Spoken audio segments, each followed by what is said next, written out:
Correction de l'exercice 171.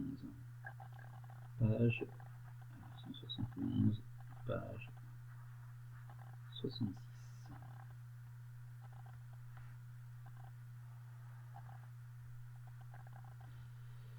Donc il s'agit d'un problème historique de la naissance en fait, de la comptabilité. Il s'agit de se demander à partir de combien d'années un placement a-t-il doublé lorsqu'il est placé à intérêt composé avec un taux d'intérêt de R. Voilà.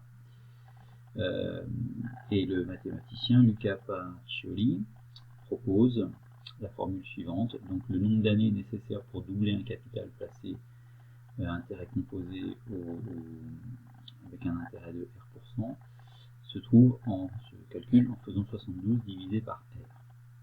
Par exemple, pour un intérêt de 3%, on fait 72 divisé par 3 et on trouve le nombre d'années nécessaires pour doubler ce capital. Alors comment ça se passe donc en fait, on a une augmentation de R%. Voilà. Plusieurs années. Pour être exact, N années.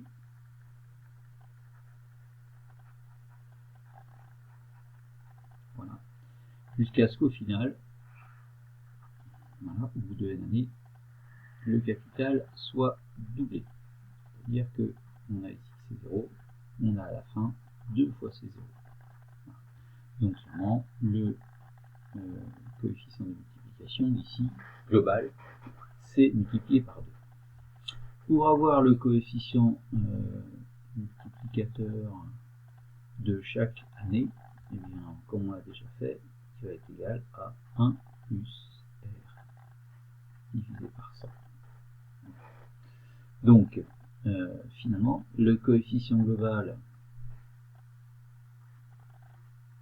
qui vaut 2, donc, eh bien, vaut aussi C puissance n, puisque on multiplie par C, et ça n fois, puisqu'on a n évolution. Donc finalement, on a 1 plus R sur 100 à la puissance n, qui doit être égal à 2. Voilà. Donc ça, c'est la justification de la première question. La deuxième question. Il s'agit d'exprimer n en fonction de R. Là, ils sont dans la même formule. Donc il faut arriver à n égale en fonction de R. Pour ça, on va se servir du logarithme, puisque ces deux nombres sont égaux. On a donc log de 1 plus R sur 100 à la puissance n, qui est donc égal à log de 2.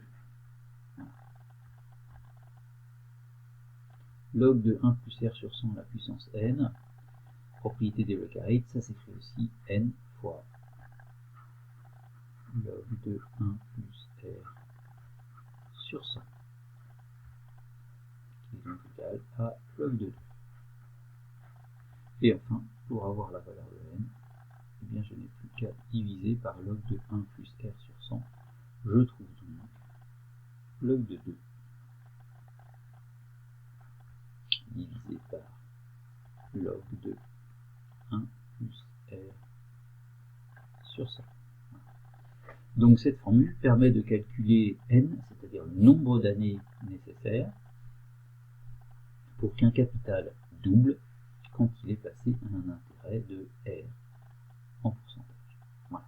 Donc ça, c'est la formule exacte qui permet de calculer n. Donc il s'agit dans la troisième question, c'était pardon, le petit a et le petit b.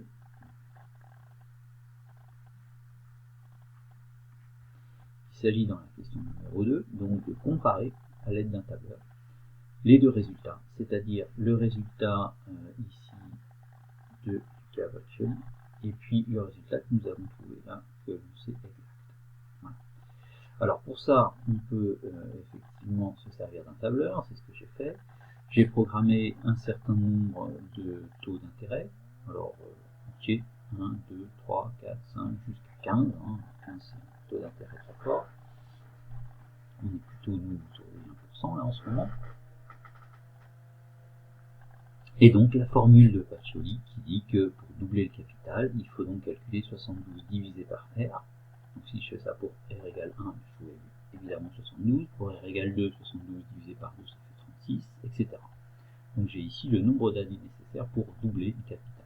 Par exemple, si je prends un rendement de 8%, il me faudra 9 ans pour doubler le capital. Et ici j'ai la formule exacte. Voilà, j'ai calculé log de 2 sur log de 1 plus R sur 100. Voilà ce que ça donne. Alors déjà on voit que c'est comparable. Hein. Pour comparer un peu plus précisément,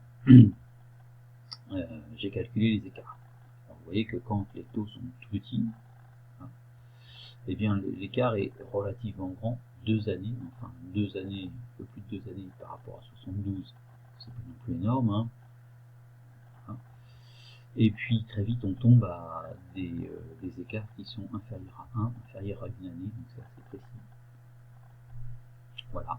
Et enfin, on voit que pour des taux très forts, l'écart augmente de nouveau en valeur absolue, c'est-à-dire en fait dans le négatif ici. La différence devient de plus en plus grande. Alors ça reste raisonnable quand même, une différence de 0,16. C'est tout à fait honorable. Voilà pour cet exercice.